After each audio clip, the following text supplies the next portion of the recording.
Y bueno, la semana pasada, si lo recuerdas, estuvimos hablando de Segunda de Corintios 3. ¿Alguien se acuerda? ¿Alguien estuvo acá? Sí, y bueno, eh, quise seguir estudiando Segunda de Corintios, entonces hoy vamos a hablar de Segunda de Corintios 4 y así cada domingo, tal vez para 2025 acabamos el Nuevo Testamento. No, no es cierto.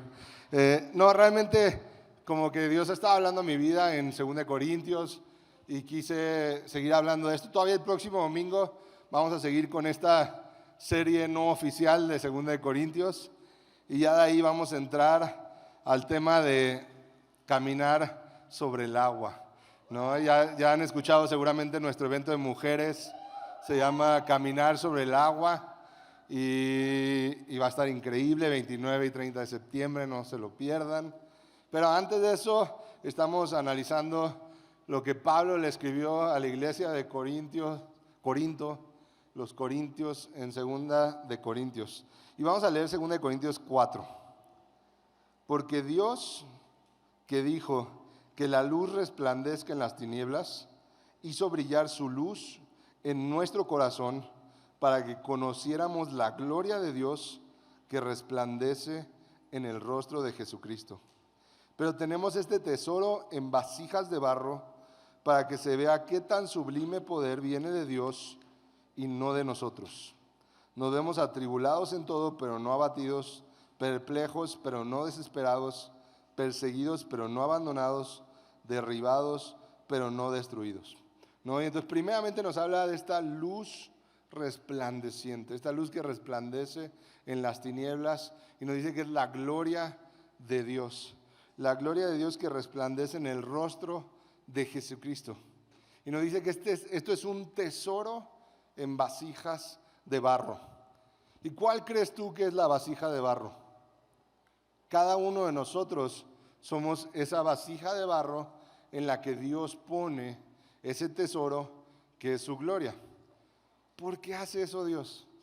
No sé porque la verdad es que si lo piensas es como que nos pone una responsabilidad bien grande, ¿no? ¿No sería más fácil, Dios, que mandaras un ángel de esos que pues, nunca se equivocan, que todo lo hacen bien y que él dé la plática los domingos? ¿No? O sea, ¿por qué me quieres usar a mí? Si ya sabes cómo soy, ¿para qué me invitas? ¿No? ¿Por qué me quieres usar a mí, Dios? ¿Por qué yo tengo que dar la plática? Manda a alguien celestial y ya más fácil, ¿no? Pero Dios usa vasijas de barro. ¿Qué significa ser una vasija de barro? Por un lado, una vasija de barro es algo que está en proceso, que está siendo formado. Nos dice en Isaías 64, a pesar de todo, Señor, tú eres nuestro Padre, nosotros somos el barro y tú el alfarero, todos somos obra de tu mano. Nosotros somos el barro y tú el alfarero. Nosotros somos una obra en proceso que Dios está trabajando. Y sabes, si no fuera de esa manera, sería como, bueno, uno es como los seres celestiales y si Dios mandara un ángel y el ángel es el que predica. No, pero ¿qué es lo que Dios quiere que veamos? Esa transformación de lo que Él hace en cada uno de nosotros. ¿Por qué Dios te usa a ti para hablar de Él a otras personas? Porque hay una transformación que Él está haciendo en tu vida y entonces es la demostración de lo que el poder de Dios puede hacer. Hemos hablado del valor que Él pone en nuestra vida, ¿no? Y entonces alguien que sabe lo poco valiosa que era mi vida y hoy ve el decir, bueno, pues medio se corrigió, medio como que Dios sí hizo algo con él y entonces eso nos lleva a creer, oye, realmente Dios sí puede transformar vidas, ¿sí o no? Y entonces así es porque Dios pone su tesoro en vasijas de barro. Entonces la transformación, pero por otro lado también las vasijas de barro son frágiles. ¿Y qué significa esa fragilidad, esa necesidad de depender de Dios? Nos dice, para que se vea que tan sublime poder viene de Dios y no de nosotros. ¿no? Es raro, pero aún con todo, a veces hay personas que se confunden y piensan pues que el líder o el pastor como que son superpoderosos, ¿no? Pero no, somos simples vasijas de barro, cada uno de nosotros, y el poder que hay para poder dar una buena plática, para poder dar buenos consejos, para orar por alguien y que su vida sea transformada, es el poder de Dios y no de nosotros. Y entonces es bien importante esa fragilidad que tenemos, porque si no la tuviéramos, pudiéramos creer que somos nosotros. Si no la tuviéramos, pudiéramos creer que se trata de mí y no de Él y de lo que Él ha hecho en mí. Entonces es bien importante esa fragilidad. Nos dice 2 Corintios 12:9, y Él me ha dicho, te basta mi gracia, pues mi poder se perfecciona en la debilidad. Por tanto, con muchísimo gusto me gloriaré más bien en mis debilidades, para que el poder de Cristo more en mí. Entonces, ¿por qué Dios hace su obra por medio de vasijas de barro? Porque de esa manera otros pueden ver, oye, si Dios pudo con este cuate, si Dios pudo con Pablo, ¿no? Todos los que me vieron a los 14 años, 15 años haciendo tontería y media y decían, híjole, ese hijo de Alex y Rosy, ¿qué onda? Pues si Dios pudo con Pablo, si Dios pudo contigo, pues entonces tu vecino va a decir, oye, pues esto de Dios como que sí sirve de algo, ¿no? Ya lo hablábamos la semana pasada, esa transformación que Dios hace en nuestras vidas, que entonces somos un aroma agradable de Cristo en la vida de las personas. Pero después nos dice, nos vemos atribulados en todo, pero no abatidos, perplejos, pero no desesperados, perseguidos, pero no abandonados, derribados, pero no destruidos. Y esto habla de la capacidad que tenemos para atravesar crisis por la confianza que tenemos en Dios. Y vamos a leer un poquito después en 2 Corintios 4, 13 al 18, escrito está, creí y por eso hablé. Con ese mismo espíritu de fe, también nosotros creemos y por eso hablamos, pues sabemos que aquel que resucitó al Señor Jesús, nos resucitará también a nosotros con Él y nos llevará junto con ustedes a su presencia. Todo esto es por el bien de ustedes, para que la gracia que está alcanzando a más y más personas haga abundar la acción de gracias para la gloria de Dios. Por tanto, no nos desanimamos. Al contrario, aunque por fuera nos vamos desgastando, por dentro nos vamos renovando día tras día, pues los sufrimientos ligeros y efímeros que ahora padecemos producen una gloria eterna que vale muchísimo más que todo sufrimiento. Así que no nos fijamos en lo visible, sino en lo invisible, ya que lo que se ve es pasajero, mientras que lo que no se ve es eterno. Y nos encanta hablar de fe. Y nos encanta hablar de estos versículos, decir, atribulados en todo, pero no abatidos, perplejos, pero no desesperados, perseguidos, pero no abandonados, derribados, pero no destruidos. Suena muy bien. Pero ¿qué pasa en los últimos días de la quincena cuando ya nos gastamos toda la lana? ¿Qué pasa esos días difíciles cuando resulta que salieron gastos que no esperábamos y ya no nos alcanza? ¿Qué pasa cuando no me alcanza para la renta, para la tarjeta, cuando la luz llegó más cara? ¿Qué pasa en esos momentos? ¿No? Y déjame leerte un versículo donde vemos a los israelitas en un momento de crisis. En Éxodo 32:1, al ver los israelitas que Moisés tardaba en bajar del monte, fueron a reunirse con Aarón y le dijeron, tienes que hacernos dioses que marchen al frente de nosotros, porque a ese Moisés que nos sacó de Egipto, no sabemos qué pudo haberle pasado. Entonces, Dios saca al pueblo de Israel de Egipto, con milagros. Abre el mar para que crucen. Vence a todas las 12 plagas, vence al ejército de Faraón, saca al pueblo de Israel. Llegan al monte Sinaí, Moisés sube a hablar con Dios, se tarda unos días más y el pueblo ya estaba queriendo que hicieran otro Dios porque dicen, no sabemos qué le pasó a ese Moisés que nos sacó de Egipto. Qué grueso es, ¿no? Y lo leemos y suena como tonto, era como, estos están bien mensos. Pero sabes, creo que podemos ponernos a analizar un poco más. El pueblo de Israel que salió de Egipto era una generación que toda su vida lo único que conocía era la esclavitud en Egipto. Era lo único. Y yo creo que no les daban vacaciones, entonces yo creo que no conocían ni el desierto, ni el monte Sinaí. No conocían nada fuera de Egipto. ¿Ok? Y le creyeron a un loquillo que se llamó Moisés y lo siguieron al desierto. Y de ahí fueron al monte. ¿No? Ahora, en Egipto, ¿qué pasaba? Que había dioses para todo. Oye, que no ha llovido en 30 días. No, pues a ver, Dios de la lluvia, vamos a hacer sacrificios, vamos a orarle para que llueva. Oye, que hubo un incendio, pues Dios del fuego. Oye, que hubo... Entonces había dioses para todo. ¿Ok? Y el pueblo entonces está acostumbrado a confiar en esos dioses. ¿Y qué es lo que pasa? Que Moisés se tarda en bajar y dicen, pues el Dios de Moisés, pues ya no sabemos porque Moisés ya no regresó.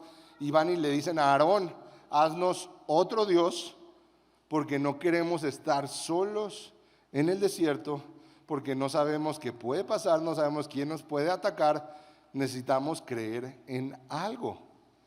Y los que conocemos la historia sabemos que Aarón, ¿qué hizo? Los regañó, les dijo que no. Aarón les pidió joyas, fundió las joyas e hizo un becerro de oro.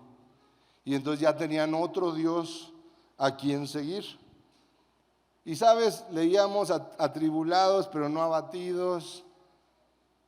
Pero ¿no será que de la misma manera a veces ponemos ciertos dioses en nuestra vida?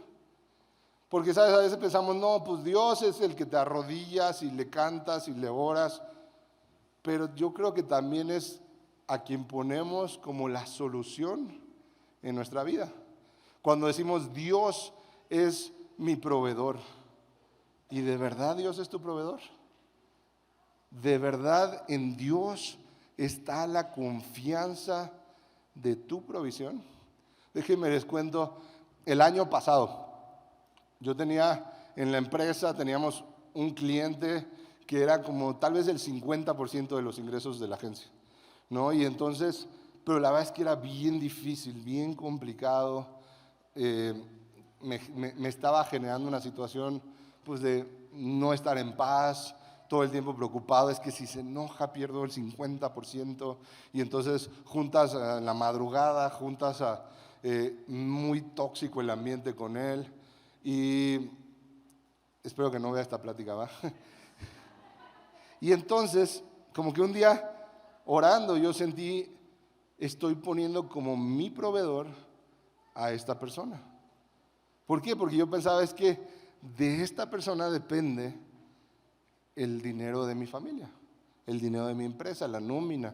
Y entonces como que me puse a hacer cuentas y un día platiqué con mi esposa y dije, mira, estoy pensando decirle a este cliente que ya no lo voy a atender. Nos implicaría ajustarnos en nuestro gasto en tanto por ciento. Tendríamos que dejar de hacer esto, dejar de comprar esto, cambiar esto, sobre todo pues todos los extras, todo lo tendríamos que quitárnoslo un tiempo, pero le diría que ya no y me pondría a buscar otros clientes. Está bien, y digo, ya saben que mi esposa es increíble y me dijo, sí, si eso necesitas para estar tranquilo, va. Y lo hice. Y hablé con esta persona, oye, estos servicios, pues ya me voy a enfocar en esto otro que es el negocio principal de la empresa, ya no voy a dar estos servicios. Y fueron 2 o 3 meses bien difíciles, pero la verdad es que recuperé la paz, el tiempo familiar, pero sobre todo para mí era, necesito alinearme en mi corazón. Esto no era culpa del cliente. En mi corazón yo estaba poniendo a esa persona como mi proveedor. Entonces, te digo algo, me he cachado nuevas veces pensando, es que si esta persona nos contrata, ya la hice. Es que si por acá esta persona me ayuda, ya resolví. Es que si me dan este préstamo, ya lo logré. Salgo de la bronca. Y constantemente estamos poniendo como nuestro proveedor, como nuestra respuesta, como nuestra solución, cosas que no son Dios. Es tan fuerte esto que la razón por la que muchas personas permanecen en una relación abusiva, ya sea laboral, ya sea romántica, es por un temor a qué va a pasar si salen de ahí. ¿Qué va a pasar? Sobre todo en lo económico, a veces en lo emocional, en qué va a pasar. ¿Qué va a pasar si yo salgo de esta relación tóxica? Es que ¿quién me va a querer? ¿O es que quién me va a mantener? Es que ¿de qué voy a vivir? Y eso es lo que hace que muchas veces personas permanezcan en relaciones abusivas. Y puede ser en un matrimonio, en un noviazgo, pero también puede ser en un trabajo. Aún en un trabajo que están sucediendo cosas ilegales, pero es que no puedo salir de aquí porque no sé de qué viviría si salgo de aquí. Y ahí es donde es la pregunta, bueno, entonces, ¿en qué creemos? ¿Realmente creemos que Dios es mi proveedor? Y yo te decía, el pueblo de Egipto tenía toda esta enseñanza cultural, ¿no? De poner dioses para todo. Ok, ¿cuáles son los dioses de nuestra cultura? Yo te diría, uno es el crédito, la deuda. Creemos que todo se resuelve con deuda. Y he platicado con personas que me dicen, es que saqué un crédito para pagar otro y luego otro para pagar ese y luego otro y terminé hasta con 30 créditos al mismo tiempo. Y sabes, el tema ¿es Dios tu solución o es el crédito? ¿Por qué? Porque alguien que recurre constantemente al crédito, su confianza no está en Dios. Déjame decirte, Dios no necesita créditos para resolver tu situación. Pero, como te decía el ejemplo, en ese momento yo tuve que ajustar mi presupuesto. Eso no nos gusta. Hoy es que cambiarme de zona en la que vivo. En mi caso no fue necesario, pero a veces es como, no, ¿cómo? Yo no me voy a ir allá. ¿Cómo? No. Cambiar a mis hijos de escuela, no, su escuela es lo más.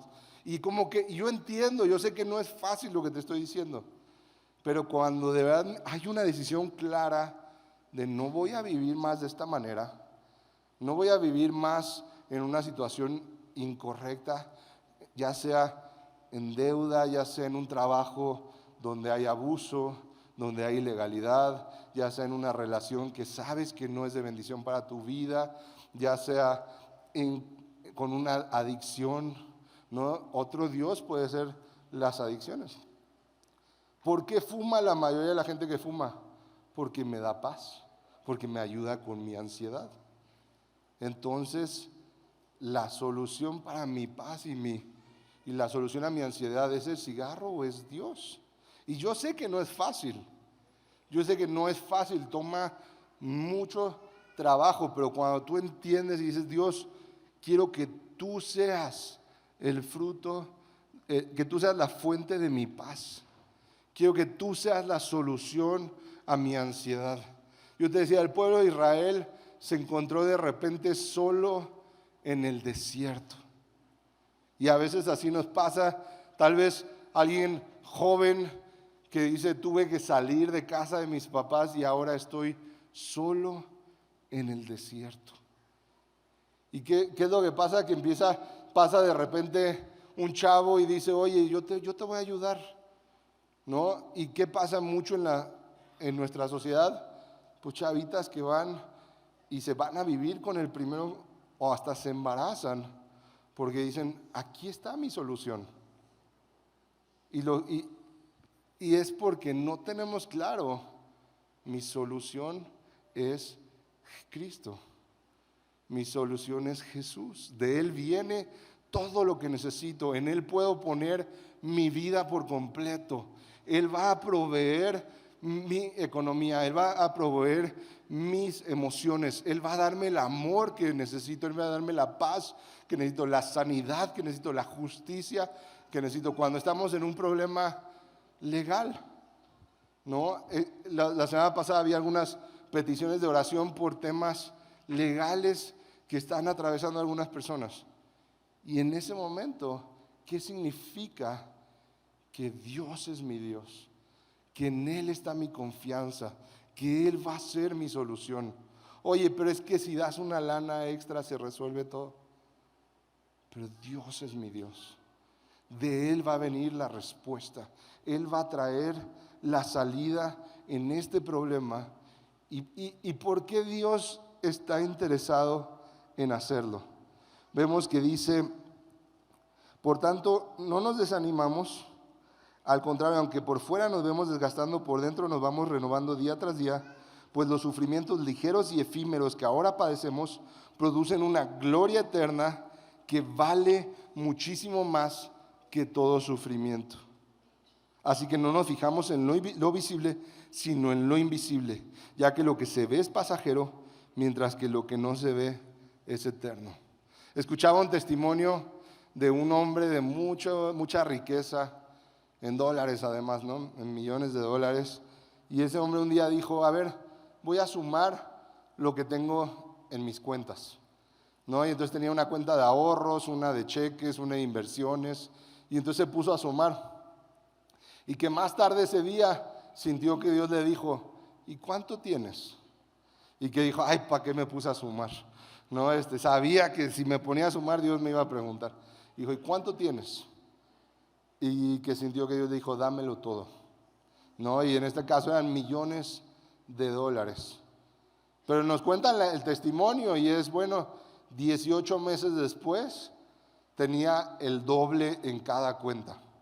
Y escuchamos esos testimonios y es como, Dios, me va a poner a sumar, así de, ese eran millones de dólares, los míos, pues sabes, son cientos de pesos, pero bueno, ahí tengo 700, Dios, cuando quieras, son tuyos, ¿no? Y entonces como que, ¿por qué? Porque qué increíble, y en 18 meses duplicó todo, qué buena inversión. Pero de verdad, 18 meses con nada, ¿crees que suena fácil? Te digo, por 5 días que le queda, ahorita justo, ¿no? Estaba pensando hoy en la mañana, ¿cuánto falta para el 15, no? ¿Qué tanto? Ay, es un buen. ¿Cómo quisiera adelantarlo? ¿Cómo quisiera? Y justo en el caso de nosotros, bueno, estaba pensando, ¿no? ¿Cómo quisiera que fuera ya mañana?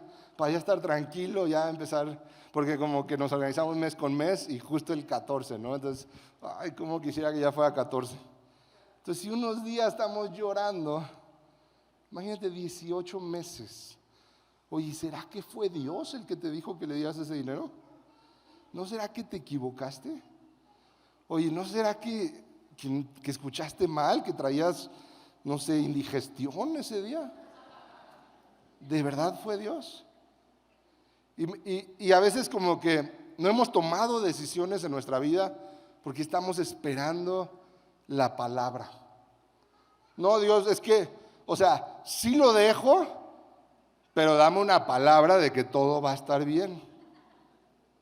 Y yo de repente creo que Dios dice, ¿y todo ese libro así de Génesis a Apocalipsis, crees que fue de Oquis o qué? O sea, todo lo que te he enseñado, lo que te enseñan los domingos, lo que te enseñan en Casa Creces, la mejor escuela del mundo, sí fue un comercial. Todo eso, ¿crees que es de Oquis? O sea, además resulta que tengo que escribir otro versículo para ti en específico. Y justo lo platicaba con alguien esta mañana y me encantó porque me dice, sí es cierto, por ejemplo, David no necesitó una palabra para enfrentarse a Goliat. Y yo pienso, bueno, en esa situación yo sí necesitaría una palabra, o sea, así que digas, irme a parar contra un gigante sin un versículo específico que Dios, un ángel que llegue y me diga, sí, pelea contra él y Dios te va a usar.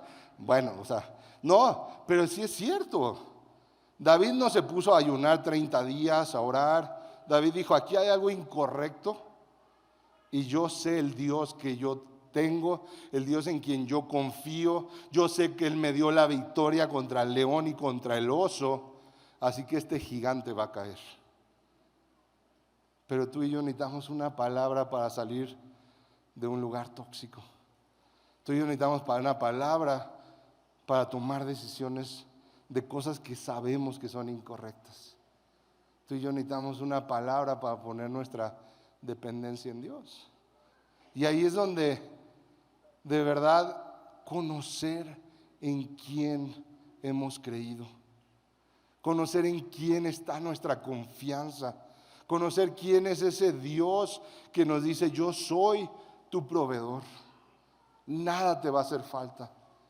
Conocer quién es ese Dios que nos dice: yo peleo tus batallas. ¿Quién es ese Dios que nos ha prometido que siempre va a estar con nosotros? Que aunque pasemos por valle de sombra y de muerte, Él estará con nosotros. Y ahí es donde entonces, cuando lo conocemos, cuando creemos, podemos tomar decisiones y pasos de fe. Y sabemos que no va a ser fácil. Sabemos que va a haber sufrimientos efímeros y ligeros. Oye, espérate, Pablo, un cáncer en la familia no es efímero y ligero. Mira, cuando vivas el milagro, vas a mirar atrás y vas a decir: sí, fue efímero y ligero, porque fue mayor la gloria de lo que Dios hizo. Fue mayor la gloria del cambio que Dios hizo en mi vida. Pero sabes, todo empieza con pasos de fe, con pasos donde decimos: Dios, tú eres mi único Dios, tú eres mi proveedor, en ti, solo en ti está mi confianza, en ti, solo en ti está mi esperanza, en ti, solamente en ti deposito mi vida. No voy a tener otros dioses antes que tú, no voy a creer en otras respuestas, en otras salidas, en otras soluciones. Tú vas a ser la salida a mi vida. Amén. Vamos a orar.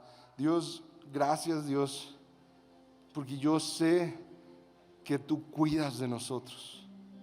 Yo sé que en ti podemos depositar nuestra vida entera. Y yo sé que tú siempre eres fiel.